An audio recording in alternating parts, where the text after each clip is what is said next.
सावन के महीने में प्रदोष का जो दिन आए, दो प्रदोष श्रावण के महीने के दो प्रदोष पड़ेंगे। किसी भी प्रदोष पर एक पीपल के पत्ते पर कनेर का पुष्प अपने घर के अंदर रख लीजिए प्रदोष के एक दिन पहले, और प्रदोष वाले दिन उसको बहते हुए पानी में डाल दीजिए। जिंदगी में जो तुम्हारे यहाँ तकलीफ चल रही है, एक उठ रहा है, एक बैठ रहा है, एक बीमार पड़ रहा है, एक ठीक हो रहा है, फिर बीमार पड़ रहा है, फिर ठीक हो रहा है, ये ठीक हुआ, फिर इसको हो गया, फिर इसको कुछ हो गया, फिर किसी को कुछ हो गया, अर्थात शिव का नाम लेकर। और फिर ही ध्यान देना, इस क्रम को करने के लिए आपको तुम रुकेश्वर महादेव का नाम लेना पड़ेगा। कौन से महादेव का नाम बोलना है? तुम रुकेश्वर महादेव। आज सावन का दूसरा सोमवार है। सावन के कई बार 4 सोमवार पड़ जाते हैं, कई बार 5 सोमवार पड़ जाते हैं। सावन का पहला सोमवार होता है शिव तत्व का, श्रावण का दूसरा सोमवार होता है देवी तत्व का, माँ दुर्गा, माँ भवानी।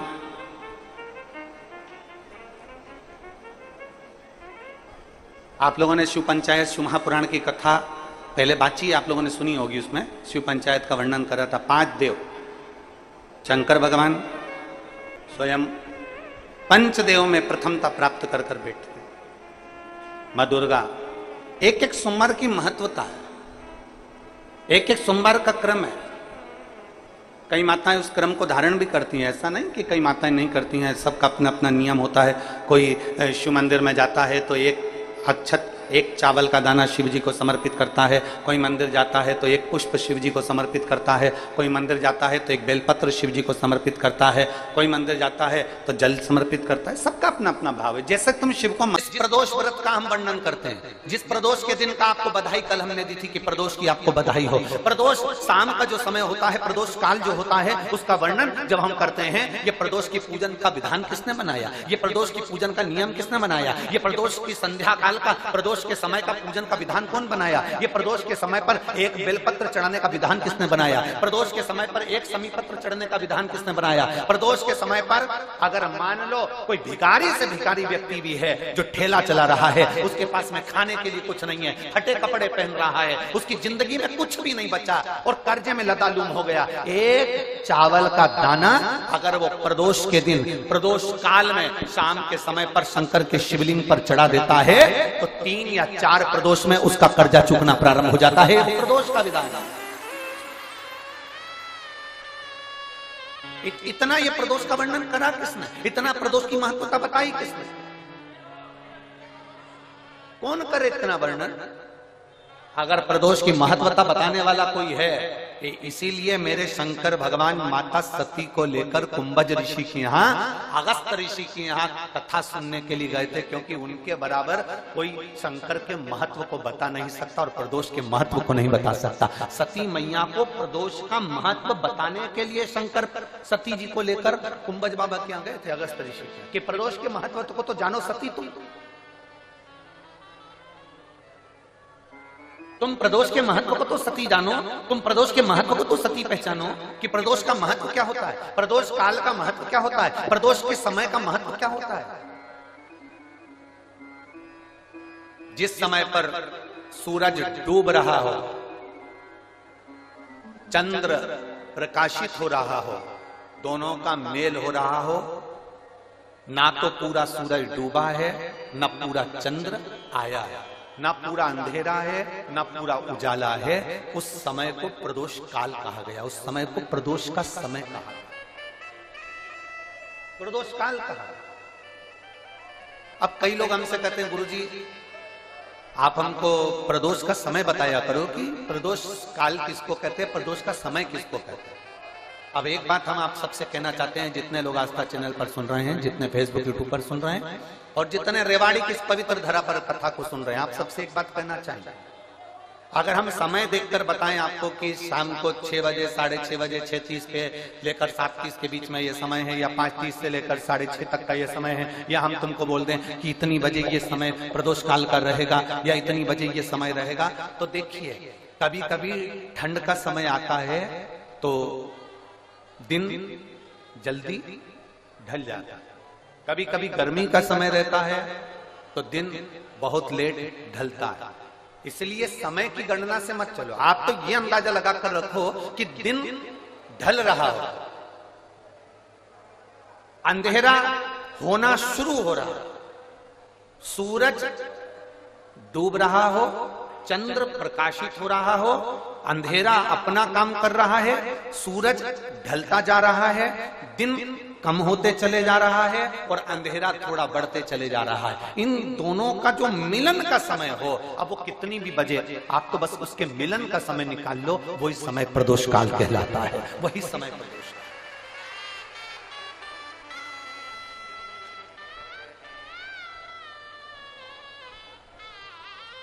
अब प्रदोष काल की पूजन का विधान किसने बनाया? कोई आपसे पूछे तो क्या बताओगे? जम के बोलो जल्दी से, कौन ने बताया था? अगस्त ऋषि।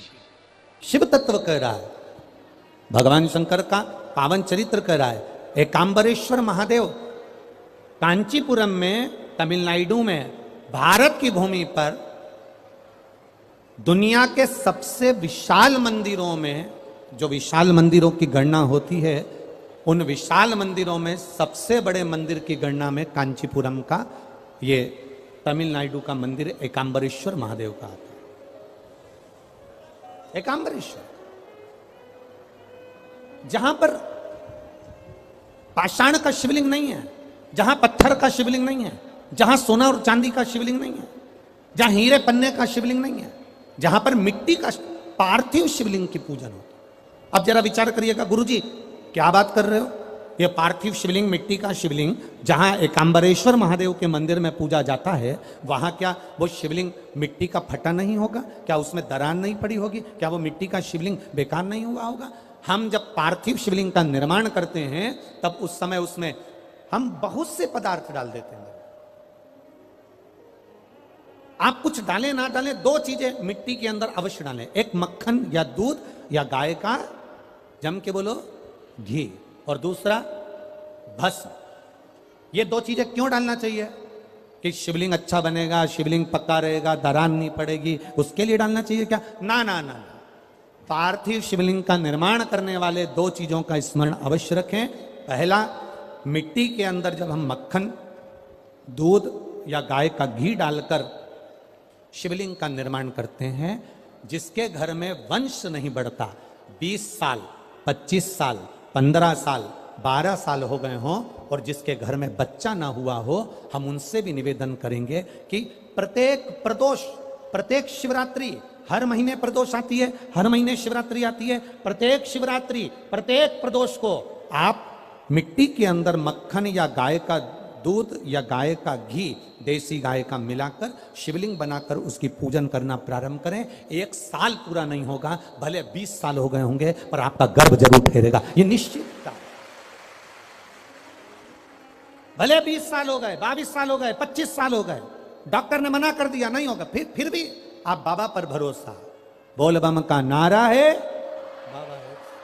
आप विश्वास के साथ शिव की आराधना करिए। गाय, देसी गौ माता का दूध, मक्खन, घी, ये हमारे मिट्टी के अंदर मिलाकर जब हम शिवलिंग का निर्माण करते हैं तो हमारा वंश बढ़ता। दूसरा, भस्म। दूसरी चीज क्या है? जम के बोलो जरा, पीछे वाले भी, और जितने आसपास के जितने 5 पंडालों में जो बैठे हैं, जो अलग से पंडाल लगाए गए हैं, उनमें भी जो भरे बैठे हैं, इधर के पंडालों में पीछे वाले, और जितने लोग रोड पर बैठे हैं, जितनी दुकानों के अंदर बैठे हैं, वो भी जरा सावधानी से सुनना। ये पार्थेश्वर शिवलिंग कथा आपको बाद में नहीं मिल पाएगी, बड़े ध्यान से सुनना। ये अपनी जिंदगी बनाने के लिए माँ पीताम्बरा ने अपने धाम में करवाई है, अपने जीवन को कृतार्थ करने। कार्यकर्ता कितनी भी बात करें, पड़ोसी कितना भी बोलता रहे, उसका कोई जवाब मत दो। आप कथा सुनने आए हो, बड़ी मेहनत से धूप में चलकर आए हो, 500 रुपए खर्च कर कर यहां पहुंचे हो, दिल से सुनना तो बाबा दिल से तुम्हारी झोली भर कर भेजेगा। समय बर्बाद मत करना बिल्कुल भी, और जिसको समय बर्बाद करना है वो चुपचाप से उठकर यहां से पंडाल से बाहर जाकर अपनी गाड़ी उठाकर जा सकता। बड़ी मुश्किल से कथा मिलती है, और दतिया वालों के तो भाग्य में आदरणीय गृह मंत्री जी ने करा ली, तो बाबा की कृपा से ये इतना बड़ा कुंभ भरा गया, यही बाबा की कृपा। दिल से सुन लो उसको। पहले नंबर पर है मिट्टी में मिलाया गया मक्खन, घी या दूध। दूसरे नंबर पर है, जम के बोलो जल्दी से, भस्म। ये दूसरे नंबर पर। भस्म का प्रयोग शिवलिंग का जब निर्माण करे, पार्थिव शिवलिंग जब बनाए, मिट्टी में थोड़ी सी भस्म जरूर मिलाए। भस्म किस चीज के लिए होती है? भस्म किसके लिए धारण कराई जाती है?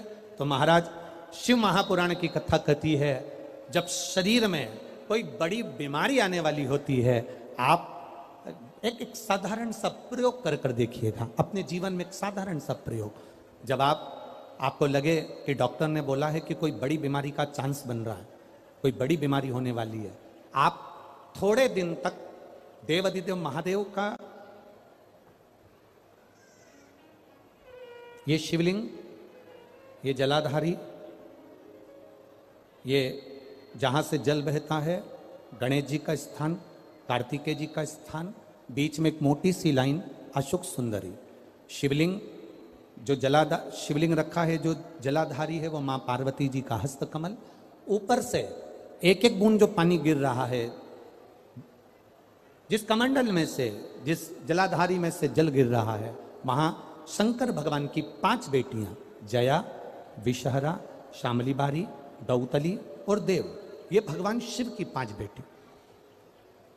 जब आपको लग रहा है कि मेरी जांच होने जा रही है, जब आपको लग रहा है कि मुझे डॉक्टर को दिखाने जा रहे हैं, मुझे लग रहा है कि कोई बड़ी बीमारी ना निकल जाए, अल्ट्रासाउंड करा रहे हैं, एक्सरे करा रहे हैं, उससे पहले घर में अगर थोड़ी सी भस्म रखी है, उस भस्म को जब आप जल चढ़ाने के लिए शिव जी के मंदिर में जाओ, हॉस्पिटल में दिखाने के लिए जांच कराने जाओ, उससे पहले एक काम जरूर करना, शंकर भगवान का जहां शिवलिंग रखा है, उस शिवलिंग के पास में भस्म का लेपन कर कर देवाधिदेव महादेव पर 1 लोटा जल समर्पित कर कर उसी भस्म को अपने कलेजे पर, अपने हृदय पर लगाकर देवाधिदेव महादेव का पंचाक्षर मंत्र नमः शिवाय, षडाक्षर मंत्र ओम नमः शिवाय या श्री शिवाय नमस्तुभ्यम बोलकर फिर आप जांच के लिए चले जाओ। कोई बड़ी बीमारी तुम्हारी जिंदगी में निकल ही नहीं सकती। भस्म भस्म हो, भस्म का काम क्या?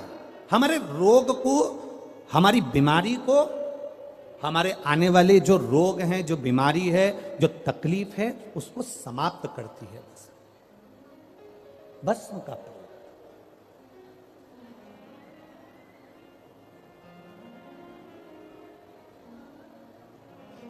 शिवलिंग का निर्माण कर रहे हो, पार्थिव शिवलिंग का, उसमें थोड़ी सी भस्म हमारी बीमारी को हर लेती है, थोड़ी सी भस्म हमारी तकलीफ को हर लेती है। भस्म का चपटी भभूत में है खजाना कुबेर का। शिव के शरीर से, भगवान देवाधिदेव महादेव के तन से लगी हुई भस्म साधारण नहीं है। भस्म को चढ़ाने वाला भी साधारण नहीं होता और भस्म को लेने वाला भी साधारण नहीं होता। शंभु शरण पड़ी मांगो घड़ी रे घड़ी, दुख काटो दया दर्शन। पार्थिव शिवलिंग का निर्माण करते समय 2 चीजें ध्यान से अवश्य मिलाएं। पहला माखन, घी, दूध, दूसरा भस्म। ये श्रंभेश्वर महादेव जो नाम है,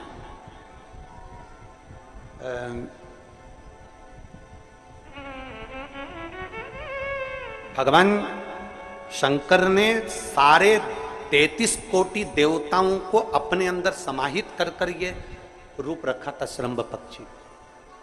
33 कोटि।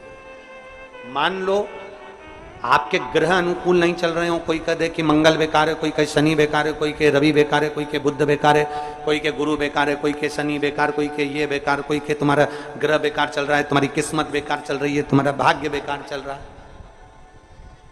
तो पहले तो जो तुमसे कह दे कि तेरा भाग्य बेकार चल रहा है, उसके चरण छू के उसको प्रणाम करके वापिस आ जाओ। क्यों? जिसने पृथ्वी पर जन्म दिया, जिसने नेत्र दिए, मुख दिया, हाथ दिए, पांव दिए, पूरा शरीर दिया, सारी इंद्रियां दी, रहने को घर दिया, खाने को अन्न दिया, अगर कोई तुमसे कहे कि तेरा भाग्य बेकार चल रहा है, तो पहले तो उसको प्रणाम कर कर वापिस आ जाओ। एक शब्द में मत सुनो, वापिस आ जाओ। क्योंकि दुनिया में आप सबसे ज्यादा भाग्यशाली हो जो भगवान ने आपको पृथ्वी पर पैदा करा। कुत्ता बना के पैदा नहीं करा, जानवर बनाकर पैदा नहीं करा, झिंगुर और कीट पतंगा बनाकर पैदा नहीं करा, सड़ते हुए कुत्ते के शरीर में इल्ली पड़ जाती है वो बनाकर पैदा नहीं करा, कीड़ा चूहा बनाकर पैदा नहीं करा। मेरे भगवान ने तुम्हें मनुष्य बनाकर पैदा करा है। जितने पृथ्वी पर मानव पैदा होते हैं ये अपने आप में भाग्यशाली होते हैं, कोई अभागा पैदा नहीं होता। कोई तुमसे कह दे तेरा भाग्य बेकार चल रहा है, तेरी किस्मत बेकार चल रही है, उसके पांव पड़ो, वहां से निकल लो, अपनी पत्रिका लपेटो और वापिस सजाओ जन्म पत्रिका लेकर। भाग्य तुम्हारा बेकार नहीं है, तुम्हारी किस्मत बेकार नहीं है। भाग्य उसका बेकार है जो तुमको कह रहा है कि तुम भाग्यशाली नहीं हो, तुम किस्मत वाले नहीं। भाग्य उसका बेकार है जो पृथ्वी पर जन्म ले लेता है, शंकर जी के मंदिर में 1 लोटा जल चढ़ाना चालू कर देता है, शंकर के मंदिर में झाड़ू पोछा करना प्रारंभ कर देता है, वो कभी भी अभागा नहीं होता, वो भाग्यशाली ही होता है। वो अभागा नहीं है, वो भाग्यशाली है।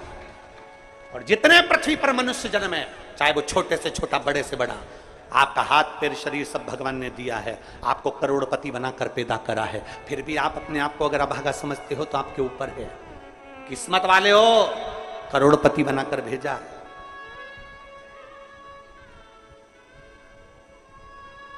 कुत्ता 1000, 10,000, 20,000, 25,000, 50,000 में बिकता है। तुम्हें तो भगवान ने 2-2 किडनी दिए, अभी बेचिए 20-20 लाख में, यूं बिक जाएगी।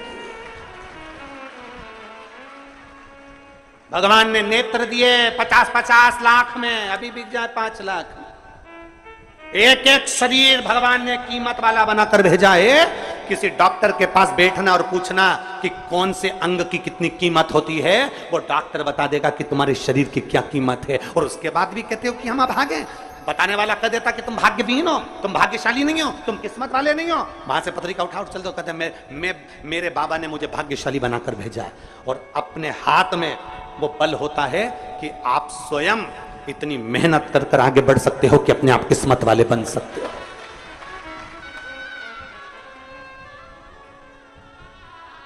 अपने आप। और हम तो बाबा चलते हैं। आप स्वयं भाग्यशाली हैं, आप स्वयं किस्मत वाले हैं। कोई कैसे कहते तुमको कि तुम अभागे हो? ना ना, हमारे बराबर भाग्य नहीं है किसी का। तुम्हारी ग्रह खराब है, तुम्हारे ग्रह खराब है। संभेश्वर महादेव का नाम 7 कनेर के पुष्प, कितने? 7 कनेर मालूम है? ये रोड पर जो जाते हो डिवाइडर में पीला पीला फूल लंबा, जो कि पशु पक्षी कोई नहीं खाता, जहरीला फूल माना जाता है। कनेर के 7 फूल, एक बेलपत्र। जिस समय पर कनेर का फूल बेलपत्र के साथ चढ़ाया जाएगा तो 7 कनेर के पुष्प सीधी बेलपत्र पर आपको रखना। 2-3 प्रदोष कर कर देखना। अगर कोई आपसे कहे कि आपका भाग्य ठीक नहीं चल रहा, आपकी किस्मत ठीक नहीं चल रही, आपके ग्रह ठीक नहीं चल रहा है, आप भाग्यशाली नहीं हो, पहले तुम वहां से उठ जाओ। उसके बाद में देवाधिदेव महादेव के पास 7 कनेर के पुष्प एक बेलपत्र में रखकर नंदीश्वर के पास में बैठकर श्री शिवाय नमस्तुभ्यम बोलकर अशोक सुंदरी वाली जगह पर स्पर्श कराकर भगवान शंकर पर 7 फूल के साथ बेलपत्री की डंडी अशोक सुंदरी की साइड हो, ऐसा स्मरण करते हुए शिव को समर्पित कर दे। वही बेलपत्री 5 बार नमः शिवाय या पंचाक्षर मंत्र, षडाक्षर मंत्र या श्री शिवाय नमस्तुभ्यम बोलकर वही बेलपत्री 3 प्रदोष, 4 प्रदोष, 5 प्रदोष, 2 प्रदोष, जितने प्रदोष आप चढ़ा रहे हैं प्रदोष काल में, वो बेलपत्री लाकर अपने कक्ष में अपने पूजन वाले स्थान पर रखते जाओ। एक बेलपत्री एक प्रदोष पर लाओगे, अगला प्रदोष आएगा, कितना अंतर पड़ता है आपके भाग्य बदलने में, आपको खुद मालूम पड़ जाएगा कि आपकी किस्मत कैसे बदल गई। मेहनत आपको करना है, परिश्रम आपको करना है, लगन आपको लगाना है, और बेलपत्री और कनेर का पुष्प शिव को चढ़ाना। मेरी जीजियों, मेरे जीजाओं, मेरी बेटियों, बेटाओं, मेरी माताओं, मेरे भाई, मेरे बांधव, अपने को भी अगर गलत विचार आते हों, पूजन के समय पर पाठ करते करते गलत जगह पर अपना मन जा रहा हो, तो 5 प्रदोष, एक कटोरी में 1 चम्मच घी, गाय का, देसी गाय का 1 चम्मच घी, 1 चम्मच भी ना हो तो आधी चम्मच घी, आधी चम्मच भी अगर घर में ना हो तो 2 बूंद घी, 2 बूंद भी ना हो तो देसी गाय का 1 बूंद घी अपनी हथेली में मध्य में लगाकर, जो शंकर भगवान का, भगवान शिव जी का जो शिवलिंग होता है, उस शिवलिंग के ऊपर के भाग पर अपनी हथेली को रखकर, और जो अशोक सुंदरी वाली जगह है उस जगह पर अपनी हथेली का घर्षण करना चाहिए। लगभग 5 प्रदोष अगर आपने कर लिया तो निश्चित है आपकी बुद्धि में कभी गलत विचार पूजन करते समय आएगा ही नहीं, और गलत दृष्टि की ओर जाओ।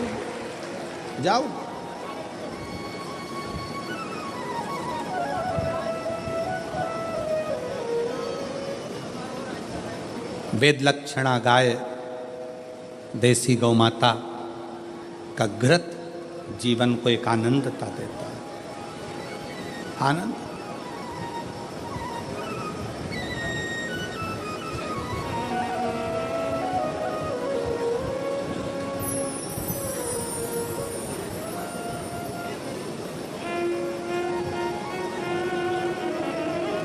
भारत के इतिहास में संसद भवन में बैठकर रात भर मंथन कर कर जो वक्फ बोर्ड बिल पर संशोधन किया गया, उसके लिए पूरे प्रशासन को बहुत बहुत साधुता, बहुत साधु।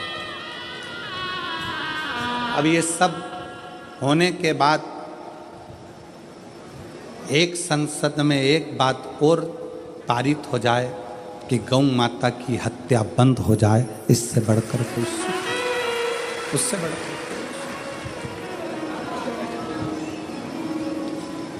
गौ माता का, देसी गाय का घृत, वेद लक्षणा गाय का 1 बूंद घृत हाथ की हथेली पर लगाकर शिवलिंग के ऊपर और अशोक सुंदरी की जगह पर घर्षण करने से जो गलत विचार, गलत सोच, गलत दृष्टि, गलत भाव, ये समाप्त हो जाता, समाप्त हो।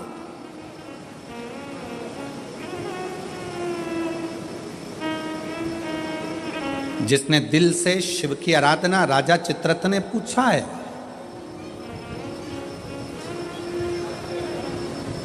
राजा चित्ररथ ने विचार किया कि ये राजा चित्ररथ कह रहे हैं कि मुझे बताओ कि मेरी मुक्ति कैसे हो, मोक्ष कैसे होगा। मैंने तो गलत सोच लिया, मैंने तो गलत विचार कर लिया, मैंने तो गलत दृष्टि रख ली, मेरी बुद्धि में तो ये गलत भाव आ गए, मुक्त कैसे।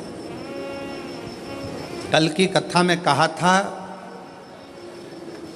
जीवन में कितना भी दुख आ जाए, कितनी भी तकलीफ आ जाए, कितना भी कष्ट आ जाए, उस ईश्वर को मत भूलो, ईश्वर को, शिव को मत।